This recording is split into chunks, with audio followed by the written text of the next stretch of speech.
नाशिक जिल्ह्यातील नांदगाव तालुक्यात असलेल्या बोलठाण येथील नांदगाव तालुक्याचे माजी आमदार कन्हैयालाल नहार यांचा जन्मशताब्दी महोत्सव श्री छत्रपती शिवाजी हायस्कूल व ज्युनियर कॉलेजमध्ये 28 मार्च रोजी साजरा करण्यात आला।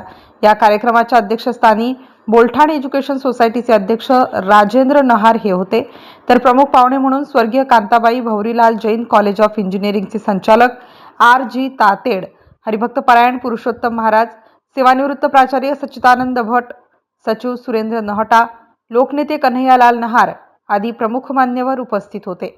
या प्रसंगी आपल्या प्रास्ताविकपर भाषणातून प्राचार्य विजयकुमार शेलार यांनी स्वर्गीय लोकनेते नांदगाव तालुक्याचे माजी आमदार कन्हैयालालजी नहार यांच्या विकास कार्याची माहिती विद्यार्थ्यांना दिली। माजी आमदारासह कन्हैयालाल नहार यांनी बोलठाणसह बोलठाण परिसरातील विद्यार्थ्यांना शिक्षणाची सोय व्हावी म्हणून श्री छत्रपती शिवाजी हायस्कूल व ज्युनियर कॉलेज ही संस्था उभारून ग्रामीण भागातील विद्यार्थ्यांची शिक्षणाची होणारी परवड थांबवली। यासह संपूर्ण परिसराच्या विकासासाठी काम केले आहे। या प्रसंगी राजेंद्र नहार, सुरेंद्र नहाटा, बोलठाणा ग्रामपंचायतचे सरपंच वाल्मिक गायकवाड, माजी सरपंच कांताबाई नहार, सुभाष नहार, नेहा बोरा, प्रेक्षा नहार आदी उपस्थित होते। MCN न्यूज मराठीकरिता मुक्ताराम बागुल, नांदगाव। खूप पुण्यकर्म केलं तरी त्याला माणसाचा जन्म मिळत नाही। एखाद्याने खूप पाप केलं तरी त्याला माणसाचा जन्म मिळत नाही।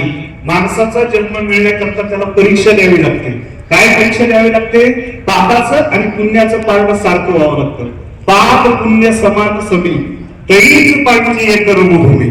एरवी जास्त पाप झालं तर मग त्या घाणीतल्या किड्यामध्ये जावं लागतं। नरक यातना म्हणजे दुसरं तिसरं काही नाही। शेणाचं वाळलेल्या शेणाचं वरचं टरपण काढलं की ते खाली थोडस ओलं शेण असतं आणि त्याच्यामध्ये ते किडे वळवळ वळवळ करता बघा, हाच नरक आहे।